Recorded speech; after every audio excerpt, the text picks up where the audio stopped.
Fala pessoal, bom ou não? Bem-vindos aqui para mais um Geometria Social Podcast. Se você não se inscreveu no nosso canal, se inscreva aí, ativa o sininho e fica por dentro desse movimento que a gente está fazendo aqui, que é justamente para chamar os candidatos a vereadores, os candidatos a prefeito, futuramente também, para que vocês conheçam melhor quem são as pessoas que estão querendo ocupar, se propondo a ocupar as cadeiras da nossa cidade, da Câmara e do Executivo. Então acompanhe o nosso trabalho. Segue a gente lá no Instagram para você ficar por dentro, ter eleições mais conscientes e que isso seja bom para Araçatuba. E agora nós estamos aqui com o Gil Gleber, que é pré-candidato pelo Solidariedade. Como é que vai, Gil? Tudo bem?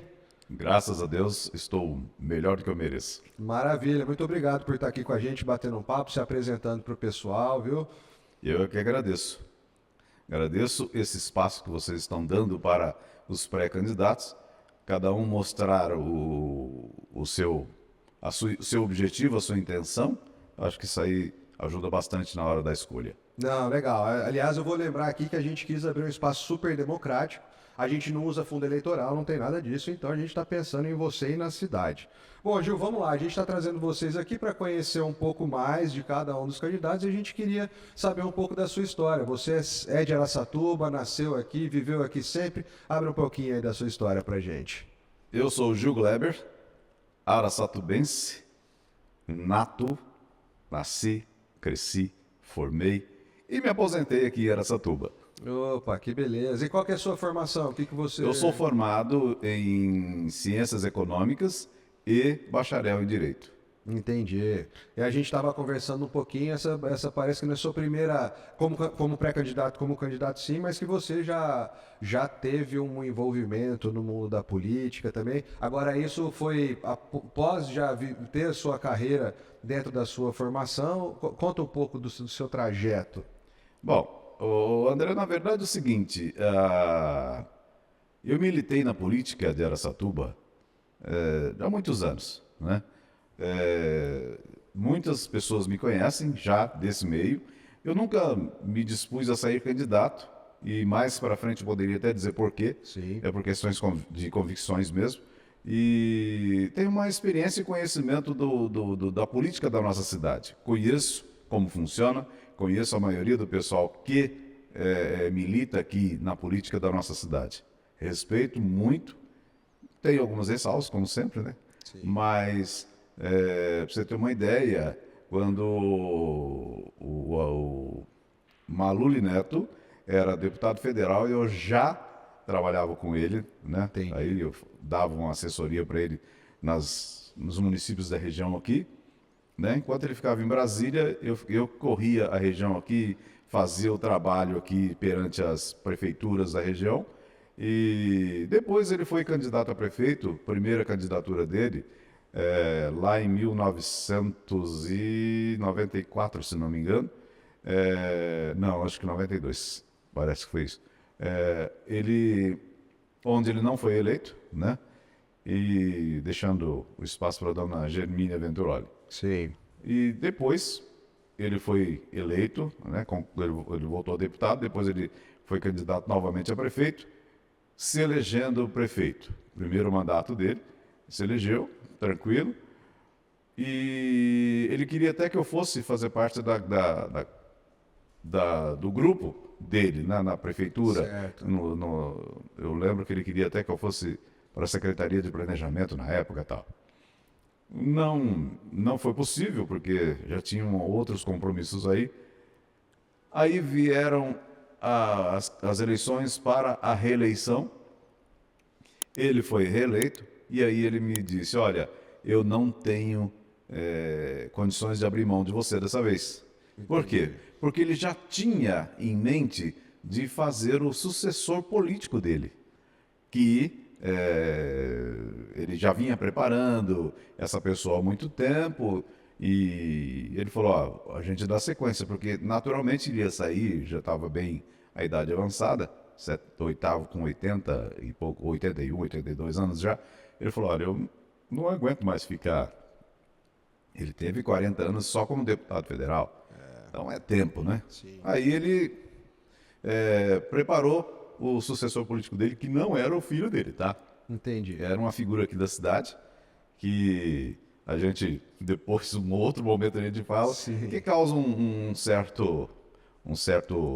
é, uma certa celeuma aí que a gente Entendi. prefere deixar para lá. Tá. E a gente, dessa vez, né, a gente resolveu, eu já me aposentei, e falei, agora vamos procurar outra sarna para se coçar? Vamos. Como eu acho que vereador é mais importante do que o prefeito, Entendi. eu resolvi então ser candidato a vereador. Não que eu quisesse ser candidato a prefeito, nunca quis. Mas eu acho que se o vereador realmente exercer o seu papel constitucional, o prefeito pode ser quem for. Se o vereador cumprir o seu papel, o prefeito não vai fazer o que quer, como está acontecendo atualmente no nosso município. Entendi, entendi. E você falou que você teve sempre um ativismo dentro da política mesmo enquanto atuava. Então você atuou dentro das suas formações, teve essa carreira Exato. profissional. A política foi uma coisa que foi acontecendo em paralelo. Aí começaram a surgir essas participações, digamos assim. Na verdade, a gente tem um histórico. Algumas pessoas ainda até lembram desse tempo. Aqui em Araçatuba tinha um movimento estudantil secundarista. Eu era estudante secundarista, estudei no IE, e aqui no IE era assim, onde eu disputava eu era eleito. Era presidente do centro cívico, era não sei o quê, e assim foi. Ah, e a gente participava, paralelamente a isso aí, de vários outros movimentos secundaristas da cidade. Depois a gente começou a ver, eu e outros começamos a ver aí que o objetivo já estava descambando por outros lados aí, ideologicamente, que fugia do verdadeiro papel. Aí nós resolvemos dar um tempo, mas ali, naquele momento, a mosquinha da política deu uma público, picada né? e aí não teve jeito. Aí a gente se envolveu. Tanto é que um dos que são, que daquela época, que foi o ex-vereador Luciano Gomes. Sim. Ele é do meu tempo e a gente militava juntos, a gente viajava em congressos estudantis, a gente tinha muito. Foi onde a gente conhecia o tal do Lindenberg Faria, que era o presidente da Uni. Sim. Então a gente teve todo um histórico nesse sentido aí. Ajudamos muito na época o ex-prefeito e ex-deputado estadual Cido Sério. Na época ele já militava politicamente no movimento de esquerda, e aí a gente começou já a dar uma distanciada nesse sentido, porque não era esse nosso objetivo. A gente tinha um pensamento diferente. Entendi. E o que te levou a falar assim, não, agora está no momento então, já conhecendo a política, estando envolvido, tendo se afastado em alguns momentos, o que te levou a falar assim, agora eu vou partir para uma candidatura mesmo para vereador? Qual que foi a... Então, você vê que interessante, né? Todos nós temos princípios. E eu me cobro muito com relação aos meus princípios e minha postura. Eu trabalhei muito tempo, minha vida profissional começou na prefeitura de Araçatuba. Eu tinha 14 anos de idade, né, dia 16 de março de 1979, eu comecei a trabalhar no Arquivo Municipal na Rua São Paulo, número 245, aqui em Araçatuba. Eu era office boy, né? Andava com a bicicletinha cargueira nessa cidade inteira, levando pastas de documentos e uma série de coisas. E a gente foi. 9 anos depois, eu já estava trabalhando como assistente administrativo do gabinete do prefeito. Olha O prefeito, na época, era o Walter Tinte, né, Dr. Tinte, e a gente, né, ali a gente continuou ali e tal. Depois disso, em 1988, eu fui trabalhar na Coab Cris, aqui de Araçatuba. certo. Né? E lá eu fiquei até 2005, que foi o início do segundo mandato do Dr. Jorge, para você ter uma ideia. E eu só saí de lá por isso. Fui para a prefeitura, fiquei 3 anos e meio na prefeitura, né? E eu posso confessar para você que foi uma das piores coisas que eu já fiz na minha É vida. mesmo? A pior decisão que eu tomei na minha vida foi ter saído de onde eu estava para ir para a prefeitura. Por quê? Porque o Dr. Jorge me colocou como diretor de RH. Entendi. E é muito difícil trabalhar com gente, né? É muito complicado. Não, é difícil. Prefeitura tem muito, mas muita gente boa. Mas tem uns também que não são tão bons assim, né? E deixam a desejar aí. E a gente, eu falo que a prefeitura foi a que me causou alguns problemas, principalmente na ordem de saúde. Eu cheguei a ter Entendi. AVC e tal, porque eu gosto das coisas tudo certinho, eu não gosto de nada. Eu era o primeiro a chegar, o último a sair na minha sala. Por incrível que pareça, eu não tinha o horário para cumprir. Entendi. Mas eu tinha um compromisso comigo mesmo. Eu falei, não, se eu estou aqui recebendo um salário bom para trabalhar, eu vou trabalhar. É esse meu papel. E aí, eu acho que isso aí começava a incomodar algumas pessoas, entendeu? Entendi. E aí você resolveu, então, falou assim, não, agora o jeito, então, é ir pra... Então, aí eu me aposentei, Câmara. né? Por tempo de Sim. contribuição. E porque eu sempre fui assim. Como a Coab era uma empresa de economia mista, e eu nunca deixei de me envolver em política em função do... Inclusive, na Coab a gente trabalhava muito com o Maluri, porque o Maluri viabilizava muitos empreendimentos Sim. para movimentar a Coab, construção de conjuntos habitacionais aqui no estado inteiro. E a gente estava sempre envolvido com política, não tinha jeito. Só que chegava o período eleitoral municipal, a gente era sempre convidado, porque a gente tinha um partido que a gente cuidava, que era o antigo PFL, depois. E aí a gente era sempre envolvido e falava, vamos ser candidato, você tem que sair candidato, você precisa sair candidato. E eu nunca achei correto. Sabe por quê? Por incrível que pareça, embora a lei eleitoral permitisse, eu não acho correto aquela pessoa, funcionária pública, que quer ser candidata, disputar uma eleição e ficar 3 meses na sua casa fazendo campanha, né, que a gente imagina que esteja, e recebendo. Sim. Então eu não achava justo isso aí. Mas é princípio. Eu não estou aqui querendo achar que a lei estava errada. É princípio meu. Eu não achava legal isso aí. Então eu nunca quis sair. Agora que eu estou aposentado, nada me segura nesse aspecto. Eu estou indo junto de cabeça e eu espero conseguir, né? Pelo menos é uma experiência que está sendo ótima para mim. Maravilha, que legal. Bom, a gente vai fazer algumas perguntas para que o pessoal possa te conhecer melhor. E já que você já sempre esteve tão inserido no mundo da política, a gente queria saber de você um pouquinho o que você acha desse cenário político atual do Brasil e de Araçatuba. A gente podia expandir essa pergunta, porque o planeta inteiro hoje vive uns momentos minimamente curiosos, mas a gente queria saber a sua opinião sobre a atualidade hoje do nosso contexto nacional e municipal. Ô André, no aspecto mundial, a coisa está feia. A gente está vendo por aí tudo. No aspecto nacional, está horrível. E no municipal, pior ainda. Entendi. Principalmente no quesito saúde. E o que mais me entristece é quando eu ouço algumas pessoas políticas daqui da cidade sendo questionadas a respeito da saúde e simplesmente se limitam a dizer assim, não, mas isso não é só aqui, isso é no Brasil, isso é no geral. Não, nós temos que cuidar daqui.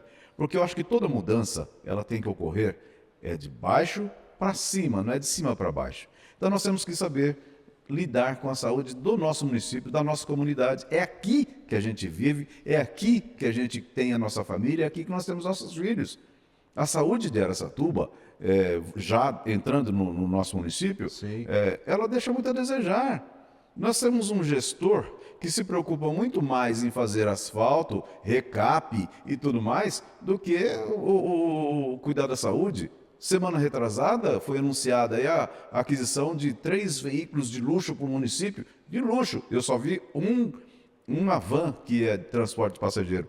O resto é tudo carro de luxo. Aí eu te falo, tá, beleza. E esses carros de luxo, quem que vai usar? É o povo? Não. Aí eu te pergunto, e ambulância? Adquiriram quantas em 8 anos que esse pessoal está aí? Entendi. Nenhuma. Então, a saúde, eles estão um pouco preocupados.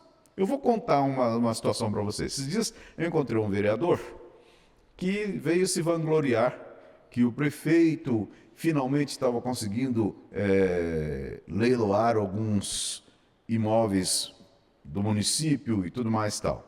Que eu acompanho muito isso aí e eu vou ainda usar as minhas redes sociais para explicar que os valores que foram arrematados estão aquém dos valores avaliados, né? Entendi. Mas vamos lá. E esse vereador veio se vangloriar, não, porque agora vai ter muito mais dinheiro para fazer mais asfaltos. Aí eu virei para ele e falei assim, olha, senhor, me desculpa, mas aí, então, aquela pessoa que precisar utilizar o serviço público vai lá no pronto-socorro para ser atendido, precisa tomar medicamento, é simples, depois você só aplica uma dose de emulsão asfáltica na veia dele, ele sara, né? Parece que ele não gostou não, mas você tem que ser sincero e jogar na cara da pessoa, para a pessoa acordar e falar assim, peraí, o que você está fazendo com a saúde? No meu ver, e eu acho que no seu também, saúde é muito sério. Você pode ter todo o dinheiro do mundo, mas se não tiver saúde, você não tem nada. Você não tem nada. Saúde é um dos pontos fundamentais, né? Exatamente. E eu bato muito no quesito saúde. Em tudo que eu falo, ó, saúde, se você não tiver, você não tem nada. Esquece qualquer coisa que você queira. Sem saúde, você não pode... Se você desejar alguma coisa para mim, eu peço que você me deseje saúde. Porque eu vou te desejar saúde. É, sim. E você sente, então, que esse rebate do que acontece no cenário municipal e nacional estão sempre alinhados, porque isso é uma característica comum hoje. Olha, eu acho que na questão nacional, nós tivemos um presidente nos últimos 4 anos, né, do ex-presidente Bolsonaro, que é uma ideologia diferente, e que dá para entender perfeitamente qual era o objetivo dele, né? Veja bem, nenhum governo tem dinheiro. O dinheiro que o governo utiliza para fazer as suas caridades, entre aspas, né? Bolsa Família, Bolsa não sei do que, não sei das quantas, é dinheiro nosso, dinheiro do pagador de imposto. Certo. Tanto é que dá para entender o porquê desse interesse tão grande do ministro da Fazenda, o tal do Haddad, que o povo chama de Taxad, em querer implantar mais impostos, mais taxas, mais aquilo. Por quê? Ele quer que o governo arrecade mais para continuar com esse assistencialismo. Eles estão caminhando contrário da natureza. Por quê? O correto é você falar assim, não, espera um pouquinho, você precisa de ajuda, nós vamos te ajudar. Até você começar a caminhar com as próprias pernas, mas não criar uma assistência que isso aí vai ficando assim, ad eternum, né? Quer dizer, para a vida toda, você vai ficar recebendo Bolsa Família para a vida toda. Vamos, um exemplo do Bolsa Família, mas tem outros benefícios aí, Sim. que saem de onde? Do nosso bolso, e isso custa caro, porque quem é empresário, como eu já ouvi aqui um empresário falando aqui, né, o Ataíde Sim. ele está dizendo, sai caro do bolso do empregador, né? E sai caro também do bolso do empregado, porque o empregado ele também paga imposto. Sim. Aquele que recebe o salário, no salário dele, ele também vai pagar imposto em tudo que ele adquirir. Então, a gente tem que começar a rever alguns conceitos nesse aspecto. Está errado no meu conceito, tá? Eu acho que ideologicamente essa filosofia de só dar, a pessoa tem que aprender a ganhar também, a buscar. Não tem o ditado que fala, você tem que ensinar a pescar, não ficar só dando peixe. Eu ia citar justamente esse ditado para afirmar que essa questão do assistencialismo versus a criação de condições. Assim. Tem alguns momentos que algumas famílias passam por dificuldade, perda de emprego, alguma coisa assim, que sim, merecem ser ajudadas, tudo mais e tal. No começo, a dona Ruth Cardoso, quando criou essa política, o objetivo era esse. Falar, olha, o Plano Real foi implantado em 1994, vai ter a necessidade de se mudar a cultura do pensamento de empresários e de empregados. Então, o que vai acontecer? Algumas pessoas vão ficar desempregadas porque não vão estar qualificadas para continuar no mercado de trabalho. Qual era o objetivo dessa bolsa que a dona Ruth não era Bolsa Família, não me lembro o nome. A dona Ruth Cardoso criou dizendo o seguinte, com o objetivo do que, olha, nós vamos dar uma ajuda e, paralelamente a isso aí, nós vamos te encaminhar para um curso de qualificação para que você possa voltar para o mercado de trabalho qualificado. Olha que ideia maravilhosa. Sim. Hoje não tem mais isso. Hoje que a gente vê, por exemplo, cria-se N universidades, várias universidades, mas não adianta, a base aqui não investe. Entendi. Tem que ter o fundamental e o médio para chegar. Quando chegar na universidade, a pessoa já está preparada. Entendeu? Eu sempre criei. O meu filho, né, quando ele começou a fazer faculdade, ele começou a fazer um curso, depois ele falou, pai, não é isso que eu quero. Eu falei, então vamos fazer o seguinte, agora você vai ter que ouvir seu pai. Primeiro, você vai buscar fazer um curso técnico dentro das suas habilidades. Que hoje, qualquer jovem aí não vive sem a tecnologia, sem computador, sem celular. Então, você vai buscar fazer curso técnico nesse sentido aí. Meu filho foi fazer o quê? ETEC. Aí ele fez um curso, depois fez outro curso, complementando, e quando ele já estava trabalhando e ganhando, exercendo essa função de técnico no mercado de trabalho, aí sim ele foi fazer a faculdade de engenharia da computação. Perfeito. Entendeu? Então vamos falar de soluções, então. Porque a gente está falando aqui de soluções, como você, por exemplo, arrumou para que seu filho conseguisse seguir a carreira, achou um caminho. E a gente está falando desse contexto político de hoje que existimos. Você ocupando uma cadeira na nossa Câmara aqui, o que você acha que você poderia contribuir em termos de soluções para melhorar a nossa cidade? Olha, o vereador, ele tem suas limitações constitucionais. Os papéis mais importantes do vereador é legislar, ou seja, elaborar leis. Lógico que isso aí é muito mais complexo, tá? Aí você vai ter que pegar outras legislações estadual, nacional e adequar na legislação municipal. E o vereador ele tem que ter alguém que possa entender de leis, além do jurídico da própria Câmara de Vereadores, tá? E outra função primordial é fiscalizar o prefeito, né? Então, em fiscalizando, porque todo prefeito ele é obrigado no registro da sua candidatura a registrar em cartório, lá no cartório eleitoral, o seu plano de governo. Sim. Ele tem que registrar. Agora, o que o vereador tem que fazer? Ter esse plano de governo. O prefeito foi eleito, beleza, então qual que é o plano de governo dele? É esse? É nesse aqui que ele vai ter que cumprir, porque ele prometeu. Ele foi lá buscar o voto prometendo cumprir isso aqui que está escrito. Então é isso que ele vai fazer. Mas não vai ter condições de fazer. Não prometesse. Você tem que prometer uma coisa que você é capaz de fazer. Entendeu? Agora, depois de eleito, vai prometer coisas que, para ganhar a eleição, depois de eleito não tem condições, vai ver que não tem condições de fazer? Então, o cara, para você ver que é importante até o prefeito conhecer o que ele quer fazer. Sim. Porque não é somente o preenchimento da vaidade. Ele tem que ter conhecimento, saber qual é a realidade para ele, que ele vai enfrentar. Ele põe no plano de governo quais são as carências do município, o que nós podemos fazer, ou tal. Aí sim, nós vamos cobrar. E o vereador, o papel do vereador é esse. Você está descumprindo o que você prometeu aqui. Como é que faz? Você não está desrespeitando ao vereador, está desrespeitando o seu eleitor. Então, eu como vereador, em tudo que for benéfico para o município, para o cidadão, vai ter o meu apoio.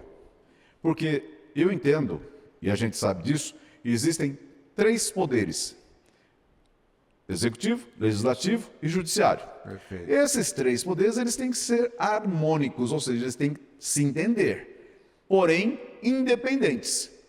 Isso. Por isso que eu falo, olha, o vereador, que é vereador mesmo, ele tem que preocupar com o seu trabalho na Câmara, não na Prefeitura. Ele não pode ficar indo na Prefeitura indicando cargos para o prefeito nomear, não sei o quê. Perfeito. Entendeu? Então, esse é o papel que o vereador tem que exercer. Independência. Somente assim você vai conseguir desempenhar o seu verdadeiro papel na Câmara de Vereadores. Perfeito, Gil Gleber. Eu queria abrir mais um minutinho para você poder deixar uma mensagem para o pessoal. Se quer passar mais alguma informação, fica à vontade. Pessoal, primeiramente eu gostaria de agradecer a vocês aqui que abriram esse espaço para todos nós falarmos e expormos os nossos pensamentos, as nossas intenções. E eu gostaria de encerrar dizendo: tá ruim, não adianta a gente ficar só reclamando. A gente tem que buscar solução, e a solução está na nossa mão agora. Dia 6 de outubro, próximo agora, escolha, saiba escolher, saiba entender qual é o papel do vereador, e se o vereador que você elegeu na eleição passada, se ele está hoje lá, foi eleito, se ele desempenhou o papel dele durante esses últimos 4 anos. Tá aí, a oportunidade é essa, e depois é caro ficar reclamando. Vai custar muito caro isso aí, tá? Então, pensem bastante, amem Araçatuba, pensem bastante na nossa bandeirinha azul e branca lá, que é a bandeira mais linda que existe. Maravilha, Gil Gleber, muito obrigado. A gente que agradece por ter vindo participar aqui do nosso canal. Como a gente falou, isso é importante para as pessoas, é importante para você realmente, que está aí, para que você saiba quem são os candidatos, reforçando aqui, que você saiba que você possa cobrar o pessoal lá na frente. Então não se esquece de se inscrever no canal, ativar o sininho, acompanhar o trabalho. Se você é vereador, candidato a vereador e ainda não fez a entrevista, entre em contato com a gente, o link vai ficar aí, para que as pessoas possam te conhecer melhor. E a gente também queria agradecer os nossos apoiadores que passaram ao longo do vídeo na imagem. Isso tudo aqui não seria possível sem eles também. Então, Gil Gleber, muito obrigado, boa sorte na sua campanha aí, e a gente vai acompanhando então. Eu que agradeço, André. Tudo de bom para você. Valeu, Um abraço. abraço.